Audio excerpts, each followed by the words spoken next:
بالله من شرور أنفسنا ومن سيئات أعمالنا من يهده الله فلا مضل له ومن يضلل فلا هادي له وأشهد أن لا إله إلا الله وحده لا شريك له وأشهد أن محمدا عبده ورسوله لا نبي بعده.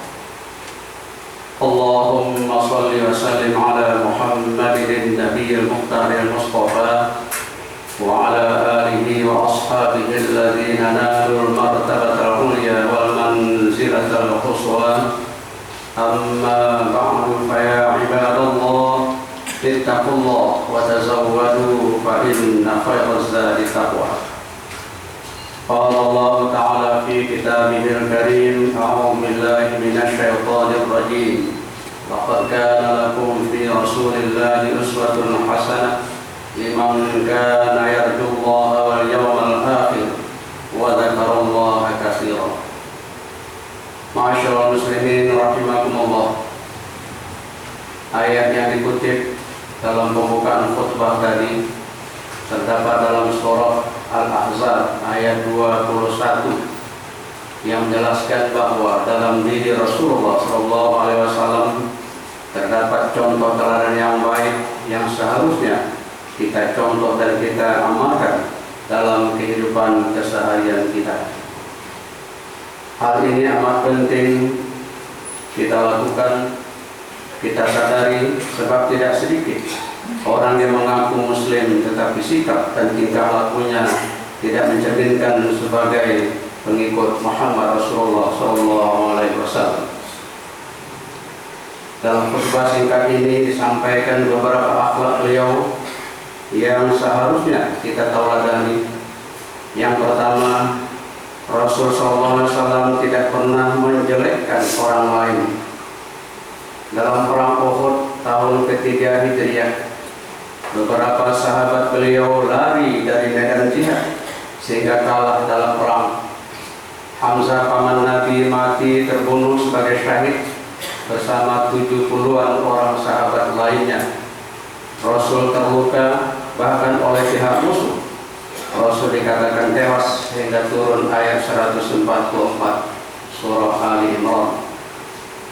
Bagaimana Rasul bersikap terhadap para pembela perang Uhud tersebut? Rasul bahkan memaafkan dan bersikap lemah lembut dan sama sekali tidak menjelekkan mereka. Demikian surah Ali Imran 159-160. Sikap pemaaf adalah sifat Allah yang praktekkan oleh Rasul untuk kita contoh. Dalam kehidupan kita, kita banyak berbuat dosa, baik dosa kepada Allah maupun dosa sesama. Tapi karena pemaaf, Allah tutup aib kita di hadapan manusia. Walaupun Allah tidak senang dengan orang yang berbuat dosa, sehingga banyak orang tidak tahu akan aib dan kejelekan kita sendiri.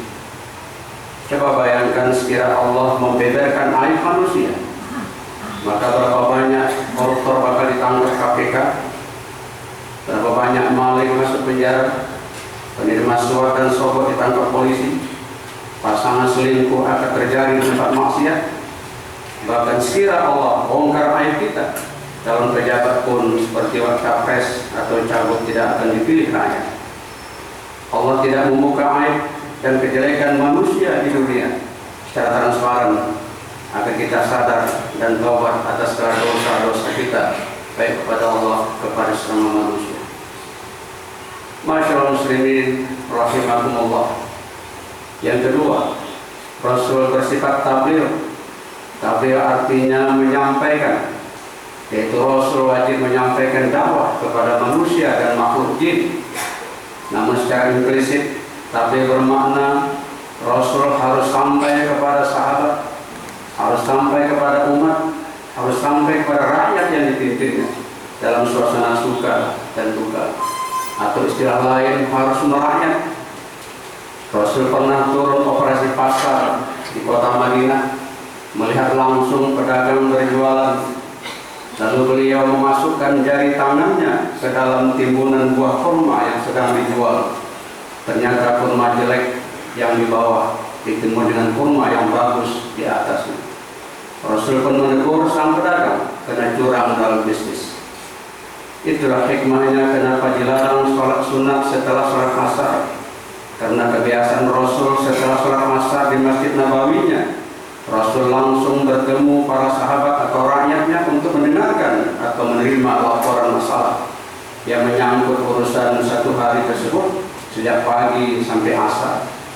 Mendengarkan keluhan pedagang, mendengarkan keluhan petani, mendengarkan keluhan penggembala hewan, urusan hutang piutang, menyelesaikan pihak yang bersengketa, dan lain-lain sebagainya.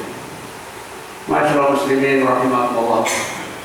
Sikap merakyat Rasul dicontoh oleh Umar bin Khattab Khalifah kedua radhiyallahu anhu dengan sering ronda di waktu malam, belusukan langsung ke pelosok-pelosok untuk melihat kondisi rakyat secara real. Sehingga Umar pernah mendengar tangis anak yang kelaparan di tengah malam. Mendengar rakyatnya lapar, Umar memikul gandum dari gudang negara Baitul Mal dan dihantarkan langsung kepada rakyatnya yang kelaparan. Khalifah Umar bin Abdul Aziz, cucu cicit sekian generasi dari Umar bin Khattab, adalah seorang kaya ternama. Tetapi setelah jadi khalifah, hidupnya malah susah karena waktu kesehariannya disibukkan oleh terus mengurus rakyat. Pada masa jabatannya lah ekonomi rakyat maju besar, sehingga tidak ada lagi orang miskin yang menerima zakat. Masyaallah muslimin rahimakumullah. Sikap tabligh Rasulullah ini atau merakyat ini pasti dicontoh oleh para pemimpin bangsa ini, baik para gubernur, calon gubernur, bupati, wali kota, dan siapapun. Merakyat yang ikhlas karena Allah, bukan rekayasa atau pencitraan.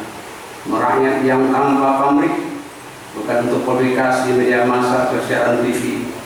Merakyat yang jujur dari hati nurani, bukan merakyat untuk kepentingan politik. Merakyat yang konsisten selama bertugas menjadi pemimpin atau pejabat, bukan merakyat suatu kampanye saja yang setelah dapat jabatan lupa janji kepada rakyat. Ironis memang ketika mau mendapatkan kursi, siang malam membaca kursi, setelah dapat kursi lupa membaca. Masyaallah muslimin rahimakumullah. Yang ketiga, Rasulullah SAW bersifat al-adalah atau adil. Banyak ayat Al-Quran mewajibkan adil, antara lain Al-Maidah ayat 8, An-Nisa 58, Al-Hujurat ayat 9, An-Nahl 90 yang sering dibaca khatib Jumat sebagai penutup khutbah kedua. Keadilan Rasul dalam menegakkan hukum, tidak pilih kasih. Karena suatu ketika seorang perempuan mencuri, yang oleh hukum mesti potong tangan. Lalu ada yang mengusulkan agar Rasul memaafkan saja perempuan yang mencuri itu. Rasul pun menjawab, Allah menghancurkan orang-orang sebelum kalian disebabkan apabila mencuri.